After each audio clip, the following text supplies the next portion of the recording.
Two masses m1 equal to 5 kg and m2 equal to 10 kg connected by an inextensible string over a frictionless pulley.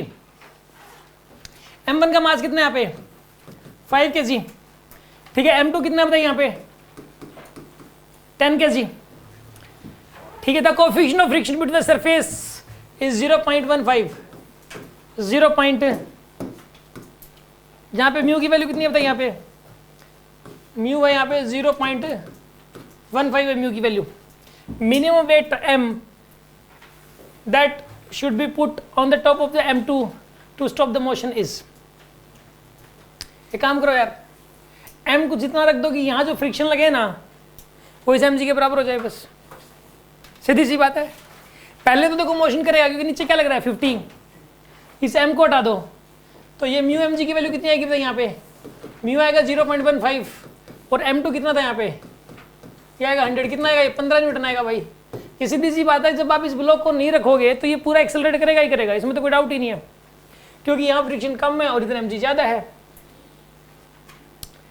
ठीक है। और अगर आप m रख देते हो तो बताइए फ्रिक्शन कितना हो जाएगा यहाँ पे, एफ के एफ एस मैक्स एक ही बात है यार, क्योंकि म्यू तो एक ही दे रखा है इसने, तो म्यू के और म्यू एस तो एक ही मान के चलोगे आप। वो कितना हो जाएगा यहाँ पे, म्यू की वैल्यू 0.15, ठीक है। और मास कितना हो जाएगा बताइए 10 प्लस m इंटू जी, जी की वैल्यू हो जाएगी 10, ठीक है। ये किसके बराबर हो जाएगा यहाँ पे 50 के बराबर हो जाएगा, 0.15 10 plus m into 10 is equals to 50 आ गया आपके पास, ठीक है। यहाँ कितना आएगा बताइए इसके अंदर, ये 5 आएगा, ठीक है। अब 5 को लेके जाओ इधर नीचे ले जाओ आप, 0.03 आएगा आपके पास। यहाँ आएगा 10 प्लस m, इसकी वैल्यू हो जाएगी 1। अब 10 प्लस m की वैल्यू कितनी हो जाएगी बताइए यहाँ पे 1 डिवाइडेड बाई m, ये ऊपर चला जाएगा।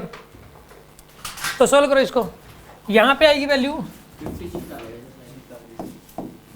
शायद नहीं, यहाँ पे शायद से बात नहीं बनती भाई। m की वैल्यू आ जाएगी 100/3 माइनस 10, यहाँ पे कितना आएगा 70/3, ठीक है। 70/3 मतलब कितना होता है 23 पॉइंट कुछ आ रहा है क्या,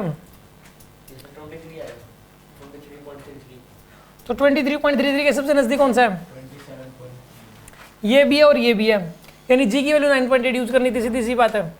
चलो एक काम करो, मान लो आप g की वैल्यू 9.8 यूज करते हो तो देखो, क्योंकि ना g कैंसिल आउट हो रहा है दोनों तरफ, g तो कैंसिल आउट हो रहा है यार।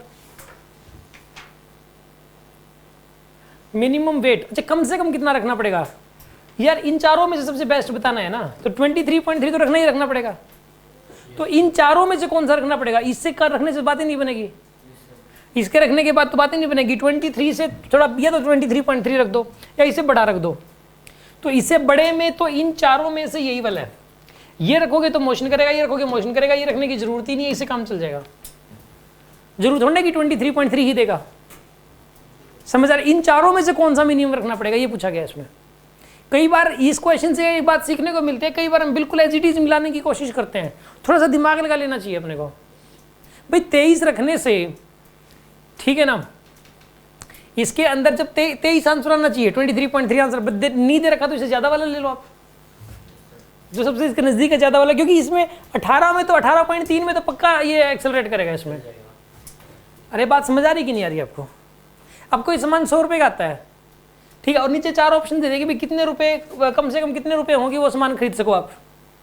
तो वैसे कम से कम तो 100 रुपये है, लेकिन ऑप्शन में 100 रुपये दे ही नहीं रखा, तो 100 से कम वाला ऑप्शन देखो, मान लो एक ऑप्शन दे दिया आपको 98, एक दे दिया 120, एक दे दिया 200, एक दे दिया 1000। बताइए वो सामान खरीदने के लिए कम से कम कितने रुपए चाहिए,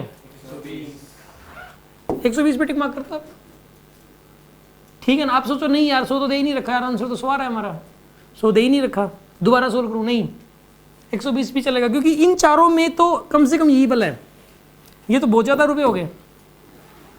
अरे बात समझ में आई कि नहीं आई आपको, कोई डाउट है किसी के मन में।